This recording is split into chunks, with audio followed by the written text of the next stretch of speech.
तो आप सभी का फिर से स्वागत है अपने आज के इस बेहतर वीडियो में। और आज का जो टॉपिक है ना वो क्लास 12 फिजिक्स चैप्टर नंबर 2 का लास्ट टॉपिक है। आपने बिल्कुल सही सुना है, लास्ट टॉपिक है। इसके बाद चैप्टर नंबर 2 खल्लास। ठीक है, तो स्टूडेंट्स क्या टॉपिक है हमारा? वो टॉपिक है संधारित्र में संचित ऊर्जा आखिर क्या होती है। ओके, तो आज हमें यही समझना है कि संधारित्र हमने समझ लिया था, धारिता समझ ली थी, ठीक है, लेकिन एक चीज आपका बच गया, संचित ऊर्जा। अब ये ऊर्जा कहां से आती है, संधारित्र में आखिर कैसी ऊर्जा है ये हमें समझना है। और बहुत ही आसान सा टॉपिक है, बहुत ही ईजी है, मात्र 8 से 9 मिनट में खत्म भी हो जाएगा और इसको छोड़ना नहीं है। एग्जाम में सवाल इससे बनते हैं। ठीक है, चलिए आज के इस वीडियो को अब शुरू कर देते हैं। तो स्टूडेंट्स, अब हमारी बात आती है कि संधारित्र में आखिर कैसी ऊर्जा आपकी संचित हो जा रही है और उस ऊर्जा का व्यंजक हम कैसे निकालेंगे वो हमें देखना है। और व्यंजक को आपको याद कर लेना है, छोटा सा प्यारा सा नन्हा सा है। ठीक है, सबसे पहले तो देख लीजिए आखिर ये संधारित्र में ऊर्जा कैसी आ जा रही है, कौन सी ये ऊर्जा है। तो देखिए संधारित्र हमने पहले देखा था, संधारित्र हमने देखा था जिसमें हमने ये जाना था कि यार अगर कोई भी ऐसा पदार्थ है, कोई भी एक ऐसा पदार्थ है जिस पर हम क्या करते हैं, आवेश को लाकर संचित करते हैं आवेश को लाकर हमने क्या किया दोस्तों, आवेश का संचय किया, आवेश का हमने संचय किया। वो पदार्थ आपका क्या होता है दोस्तों, वो संधारित्र होता है आपका। वही पदार्थ आपका संधारित्र होता है जिस पर आप क्या करो, आवेश का संचय कर सको बिना थोपड़ा बिगाड़े। एक पॉइंट ऐड कर लीजिएगा, यानी कि जैसा इसका आकार है, जैसा आकृति है, उसको नहीं छेड़छाड़ किया और आवेश को इस पे लाकर संचित कर दिया। यही आपका संधारित्र होता है। और इसकी जो धारिता होती है, वो धारिता किसी भी ऐसे संधारित्र की जो धारिता होती है वो आपकी होती है दोस्तों, आवेश को जितना आपने संचित किया और जितना विभव में परिवर्तन आया, यही होता है स्टूडेंट्स। छोटी सी चीजें थी, हमने पढ़ रखी थी। ठीक है, और आप सोच रहे हो आप आवेश को ला रहे हो, ऐसे ही थोड़ी ना आवेश आ जाएगा भाई। ये आवेश को दोस्तों आपने कोई ट्रेनिंग दिया है क्या कि ये अपने आप आके संचित हो जाएगा? आप इसको लेकर आओगे, संचित करोगे तो कोई ना कोई कार्य तो करोगे ना, कोई ना कोई वर्क होगा ही ना। जैसे यही देख लो, यहाँ पर मान लीजिए हमने एक गोल कलर से एक गोलाकार संधारित्र को ले लिया है। अब हम इस पे लाकर हम चाह रहे हैं कि यार इस पे आवेश को हम लाकर संचित कर दें, आवेश को इस तरफ फैला दें, आवेश का संचय हम करें। तो इस आवेश को लाने में ना हमें कार्य करना पड़ेगा स्टूडेंट्स। ठीक है, यही जो कार्य है स्टूडेंट्स, इसके अंदर एक ऊर्जा के रूप में संचित हो जाती है।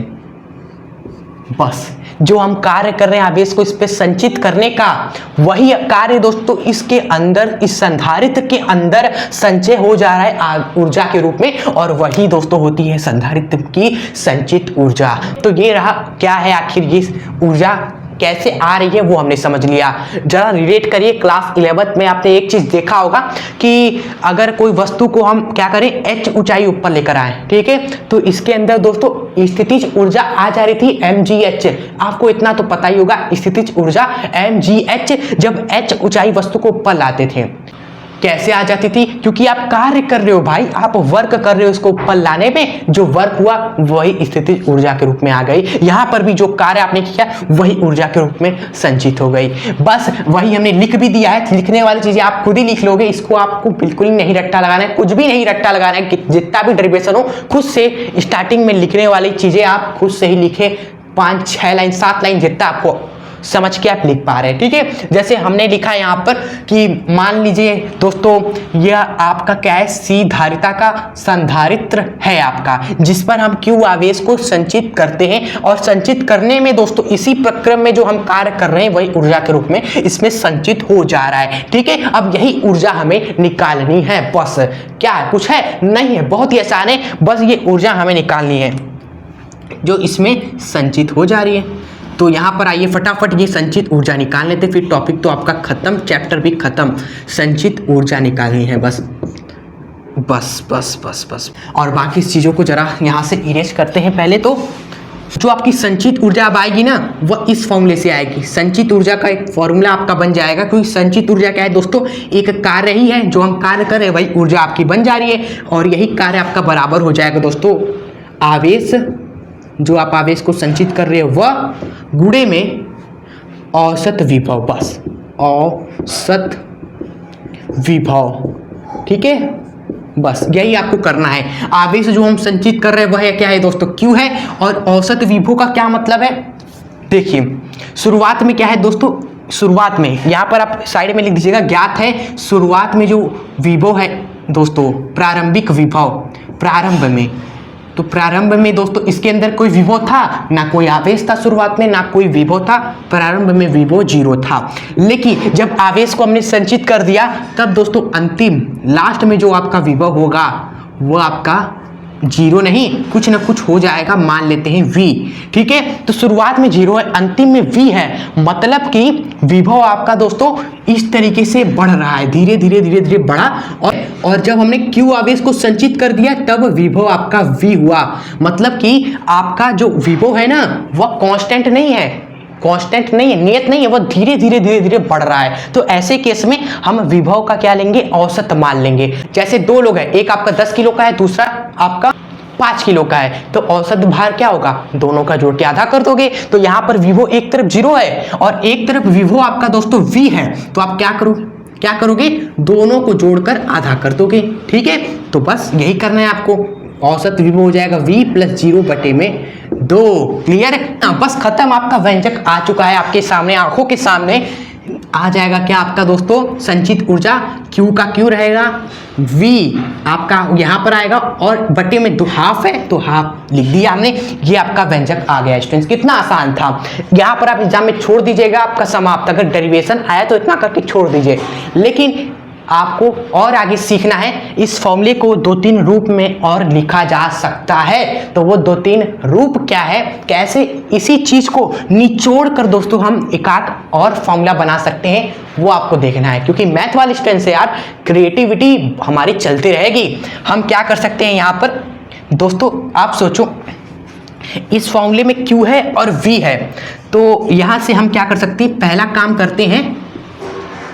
ये करते हैं V का मान हम रखते हैं, पहला काम करते हैं V का मान रखते हैं। पहला V बराबर क्या होता है आपका, Q बटे में C होता है। ये आपको पता होगा, धारिता में हमने बताया था, धारिता में हमने क्या बताया था कि जो धारिता होती है वो आपकी Q बटे V के बराबर होती है। तो यहाँ से V आपका क्या हो जाएगा, V आपका दोस्तों Q बटे C हो जाएगा। तो पहले चलो V का मान रखकर क्रिएटिविटी अपनी दिखाते हैं। तो ये चीज आगे अगर हम V का मान रख दे तो देख तो क्या बनता है आप सभी, तो हाफ Q V का मान रख देते हैं हम यहाँ पर Q बटे में C। तो आप देखो ना भाई, Q आपका क्या बन गया स्टूडेंट्स, Q का स्क्वायर बन गया और C आपका बटे में आ गया। तो पहला रूप ये हो गया, पहला इसका दर्शन ये है। दूसरा दर्शन तब आपको मिलेगा ना जब आप क्रिएटिविटी दिखाओ, किसमें, Q में। Q का मान आप रखो, पहले V का मान रखा, अब Q का मान रखेंगे, तब देखते हैं क्या बनता है हमारा नया। तो Q का मान अगर हम रख दे दोस्तों, क्या आ जाएगा यहाँ से, C × V आएगा, यही आएगा ना। तो चलो Q का मान हम रखते हैं, तो देखते हैं क्या होता है। पहला फॉर्मूला तो हमारा दोस्तों ये था जिससे हमने ये बनाया। अब हम दोस्तों एक नया और फॉर्मूला बनाएंगे, Q का मान रखकर C × V, तो आपका आएगा हाफ C × V रख दिया, फिर मल्टीप्लाई में V आपका था ही।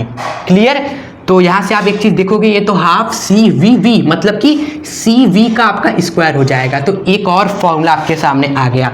तो टोटल कितने फॉर्मूले आ गए, पहला ये, दूसरा ये, तीसरा ये, 1 2 3, ये तीनों रूप आपको याद रखने हैं एग्जाम तक। ठीक है, आपसे पूछेगा क्या, ये संचित ऊर्जा कितनी होगी धारिता के अंदर, तो आप इसी फॉर्मूले से निकालोगे, यही फॉर्मूला लगाओगे। ठीक है, बाकी आंखी प्रश्न जब आएंगे तो उसमें हम अप्लाई करेंगे, चीज़ों को सॉल्व करेंगे, इन सभी से रिलेटेड जितने भी सवाल पूछे गए वो सब करेंगे।